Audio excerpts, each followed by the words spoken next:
Modo aberto e fechado. Como que é o modo aberto e fechado? Modo aberto e fechado é 15 minutos de um tempo aberto, depois ele tem até 10 minutos de encerramento e 5 minutos fechado, tá? Então, como que funciona esse modo? O modo aberto e fechado, para mim, é o menos pior, tá? O pior de todos é o modo doação. E eu vou bater nessa tecla sempre que eu puder na internet.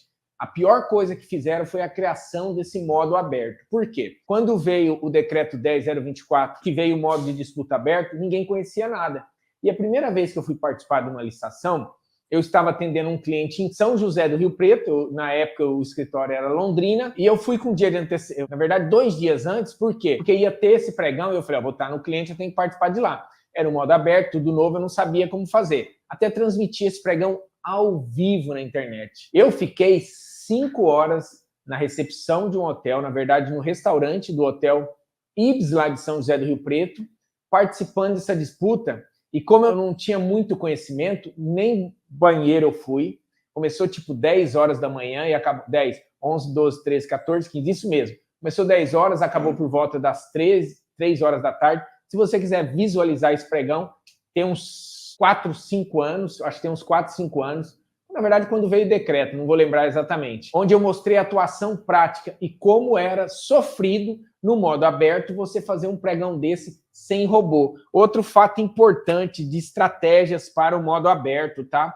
Um fato importante de estratégia para o modo aberto.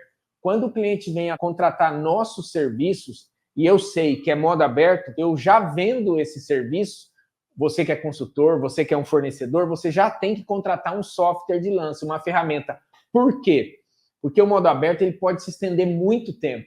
E ele se estendendo todo esse tempo, se você não tiver o robô, o que vai acontecer? Você vai perder tempo, você pode digitar lances errados, igual no pregão de hoje, tinha 4 itens e os lances muito rápidos. 4 itens, sendo que você não precisa digitar o valor, no caso da plataforma da BBMnet, e somente dar o Enter ali, copiar o valor e dar o Enter. E quando falo copiar, você não precisa grifar e copiar, é só clicar em copiar, ele repete o valor sugerido pelo portal e você só dá o Enter. Então, nesse caso, talvez não precisaria do robô. 4 itens, conseguir fazer. Agora, quando o cliente vem com, geralmente, 300, 30, 40, 50 itens, qual que é o recomendado? Software de lance no modo aberto, configurado para, na fase aberta, ele procurar levar aquele processo dentro da sua margem. Outra coisa, pessoal, não faça doação. Eu tenho batido também muito na tecla que o nosso papel é educar o mercado. Por que educar o mercado? A gente tem que entender cada vez mais que licitação tem que ser bom para os dois lados. O que é os dois lados?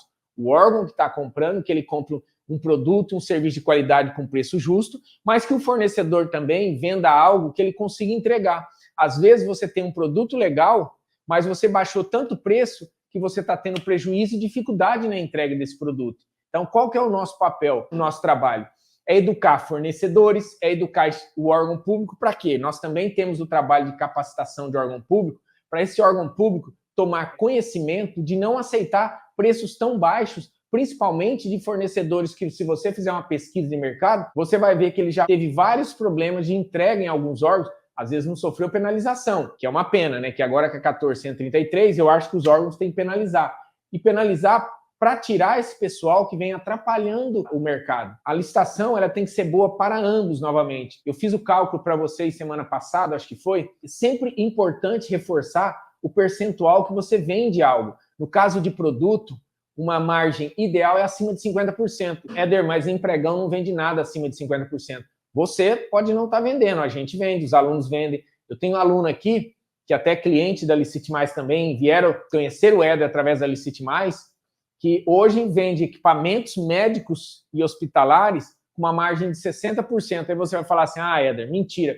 Mentira não. Eles disseram isso, são alunos do projeto, e falaram que, aquilo que eu sempre tive uma visão desde quando eu comecei com a minha empresa, quando você tem a documentação toda ela organizada, você vai entrar no processo sabendo que você tem aquilo que está sendo solicitado. Então, por que reduzir o preço? 20%, 30%. A hora que você põe no papel 30%, dependendo a localidade, você tem prejuízo. Dependendo da localidade, você pode empatar. Para quem vende 300, 400, 500 mil, ele vai pagar mais de 10% de imposto. Se você emite uma nota de 300 mil reais, quanto que é 10%? Dá 30 mil. Só aí dá 30 mil. E existem diversos outros custos operacionais no processo. Frete, seguro às vezes da carga, o seu custo operacional do seu trabalho, os fretes de volta, custo do dinheiro.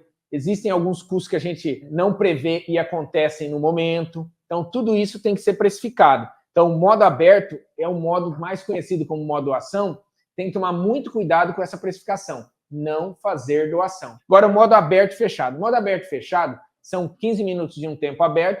Depois ele tem um aleatório de 1 segundo até 10 minutos. O que eu faço? Nesse tempo aberto, eu não dou lance. Às vezes você vai falar assim, mas eu já vi você dando lance. Às vezes para melhorar alguma classificação, tem muito margem, alguma coisa assim. Mas eu vou dar lance assim que ele estiver no 15º minuto. Por quê? Porque eu tenho que estar bem classificado. E já aconteceu de eu esperar para dar o lance assim que ele entrar no aleatório, e quando ele entrou no aleatório, eu demorei um pouco para dar lance, ele se encerrou em segundos. Se encerrando em segundos, o que acontece? Eu não estava classificado entre os 3 primeiros. E se não me falha a memória, eu fiz essa transmissão ao vivo lá no Banco do Brasil, onde aconteceu isso, eu fiquei na 4ª colocação. O cliente ficou doido, né? Éder, por que eu tinha tanta margem? Por que nós não participamos do lance fechado? Aconteceu. É uma disputa, tem que tomar cuidado. Então, o que eu digo? A hora que ele estiver chegando próximo dos 15 minutos, o que você vai fazer? Você vai já procurar digitar lances para você se classificar entre os 3 primeiros. Aqui, ó, nessa fase, você tem que ficar entre os 3 primeiros na hora que termina. Então, terminou. Ele vai pegar o primeiro colocado, 10%, e aqueles 3 propostas. Já vi chamar mais, tá? Já vi ele chamar todos que estavam ali entre os 10%. Mas, às vezes, ele só chama 3. E os 3 foram por lance fechado.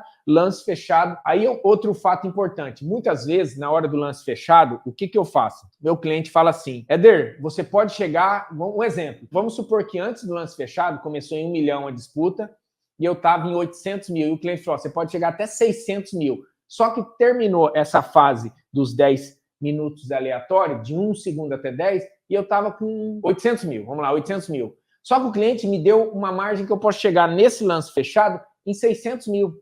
O que já aconteceu comigo? Eu falar assim, mas estava em 800, não vou tirar tanto assim, vou colocar só 700 mil, arriscando, né? Aí o que acontece? Os 3 foram convocados e deram o lance. A hora que abriu, tinha assim um lance, ó, 800 mil Éder em segundo, aí tinha lá um com 810 e o outro com 650. Aí nós ficamos em segundo colocado. Estou dando um exemplo aqui para vocês terem noção. O cliente me encheu o saco com razão. Ele falou, Éder, eu falei para você colocar que você podia chegar até 600. Por que você não chegou em 600? Porque, na verdade, eu pensei como minha empresa. Se eu puder arrematar melhor, melhor para mim. Só que hoje eu não faço mais isso. Como eu sou contratado para arrematar, para vencer a disputa, se o cliente passou para mim 600 mil, o que eu vou fazer? Eu já, no lance fechado, eu vou dar o meu melhor lance. Por quê? Porque eu quero ganhar o processo para o cliente. Com relação a preço, se eu quero ganhar mais, menos, claro que a gente quer. Só que eu não posso arriscar pensando que vai dar certo ou arriscando algo que depois, na hora que abre, eu tive uma margem. Nesse caso, vamos dar um exemplo, uma margem de 100 mil que eu poderia ter reduzido, 100 mil, 800 mil, só dando um exemplo fictício aqui, e o cliente me questionar por isso, ok? Então, 15 minutos de um tempo aberto, a hora que ele estiver indo, finalizando o 15º minuto, eu já procuro entrar entre os 3 primeiros, porque se ele acabar no primeiro segundo, eu serei convocado para o lance fechado. No lance fechado, chuta o pau da barraca, dá o seu melhor lance, não fique esperando assim, tentando prever, mãe de Ná, o que vai dar ali, não. Chuta o pau da barraca, dê o melhor lance para você levar essa disputa.